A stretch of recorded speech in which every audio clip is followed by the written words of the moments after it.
and I'm Millie, and I'm here to enthuse about the community fridge in Marlborough.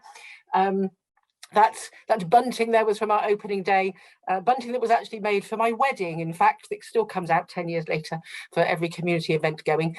So this is a bit about where we are.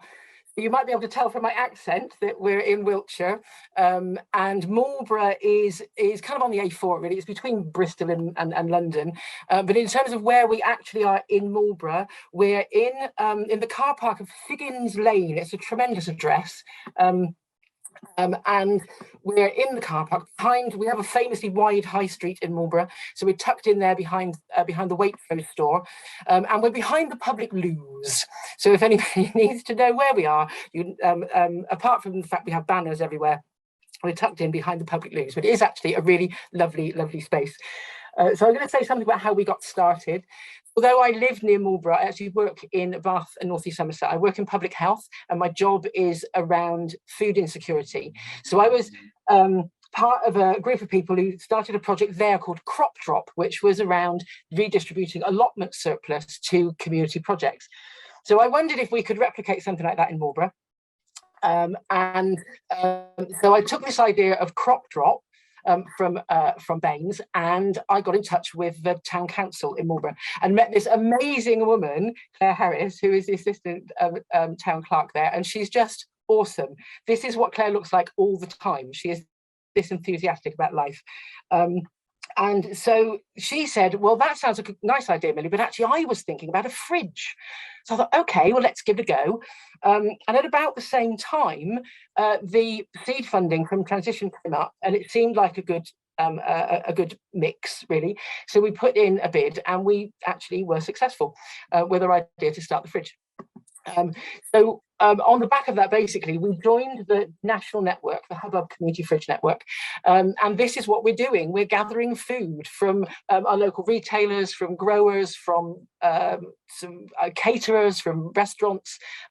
We also occasionally have flowers and other products, but essentially we're gathering food that would be surplus, that would be thrown away, and we are giving it away to people in Marlborough who need it, really. No questions asked.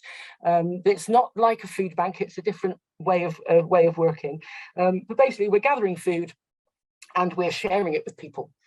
But in terms of what that seed funding did for us, so that initial £500, we got actually on the back of that, and saying that we were going to start this project, we were given a catering fridge, and I'll show you a picture of that in a moment, which was just tremendous. It was very unexpected, because it would have been a very expensive first thing to buy for us, but we were actually gifted it. On the back of that £500, that allowed us then to go to our local area board, and because we already had some funding, area boards like match funding, so we leveraged another £500.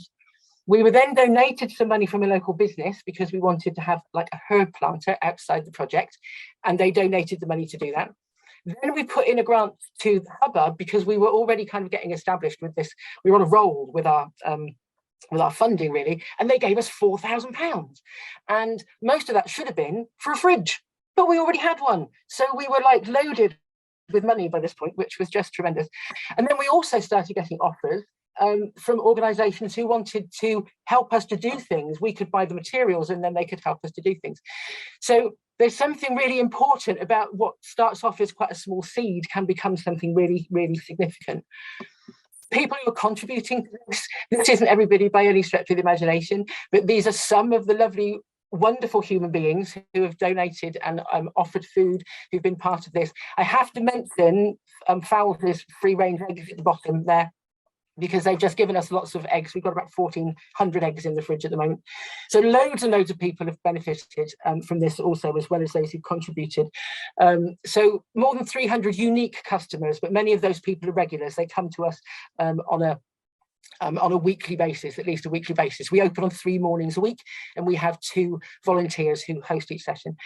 We estimate that because those people are feeding their families, probably over 1,000 people have benefited and eaten food that's come through our community fridge. We've got 25 plus volunteers who are just tremendous human beings. We had a meeting just before this evening where we recognised that we don't take enough photographs of them. So I don't have some great photographs of us as a group to share with you. Some of them are in the pictures, but not all of them. So we're going to remedy that so we can share that news. Clearly, Transition Marlborough as a group, this is cemented our relationship with the town council. It's given us opportunities to connect with so many other organisations in the process, and really kind of get ourselves better known in the town. Although we've been here for a while, this has enabled us to connect with more people and different groups of people. Our local food retailers, the growers, the schools, the restaurants, everyone who's donated to us also has benefited from this through that relationship, but also because now they know where they can bring food that would otherwise go to waste and know that it's going to a great place. And although we probably don't shift as much food as some community fridges do, we have shifted about 4 tons of food in the time that we've been open. And that's just that was the object of the exercise fundamentally, is to look at what we can do around that. So yeah, enormous benefit in terms of that. Challenges, this is the fridge that we were gifted, which was just brilliant, but to get it into the room required some minor adjustment to the surroundings. We couldn't get it in the room without taking down some railings and a bit of the brick wall. However, our lovely town council team just kind of sort these things out. So joking apart, there have been some challenges. We have challenges around, making sure we've got volunteer cover for our sessions. Over recent weeks, there have been difficulties really with some of the bigger donations from the supermarkets. They haven't come through as often. But we have a WhatsApp group for our volunteers, and we get through these challenges. But on the whole, it's been pretty straightforward. What's really exciting about what emerged from this is that first herb planter that was put in last year became something bigger. So we also have a Greens around a composter. We had a load of trees that fell down in a big storm. They were chipped up, and we used them in true transition fashion to create our garden. Just nipped over the fence and borrowed the things. And then, I apologise, hang on. And then we had this lovely group of people from the Wiltshire Wildlife Trust and said, well, we see you're developing a garden. Do you want to make it bigger? If you buy the wood, we'll build it. So this beautiful group of people came and built us 3 more beds. And this summer we planted it up. That's my mum in the background there, because she helps me out with everything that we do. And we are volunteers together, and we brought down our spare plants, and then we gave away plants, and then we grew a beautiful space for pollinators, and we actually produced our own food for the fridge. So that wasn't ever part of the original plan. But now we've got a community garden. We've got a walnut tree that's gagging for some seating underneath it to create a little picnic space. So it's just, things just keep emerging out of this initial seed funding. So we're so grateful for what that's done, really. And that's our squashes and our sweet corn that we grew this year. So the very exciting thing, the what next for us, the biggest what next, is on the 7th of October. We have been, I don't know how this happened. We have been invited to be a place where the baton will be passed for the running out of time relay, where people are going from Glasgow to Egypt. And we're on the route. And we've been asked, I could cry thinking about this. We have been asked to be a place where they pass on the baton. It will be at 6:30 on a Friday morning. But that's okay, because it's just tremendous. So yeah, what's next is just that we keep growing and keep making connections, and keep being groovy with food in Marlborough, really. So that's me.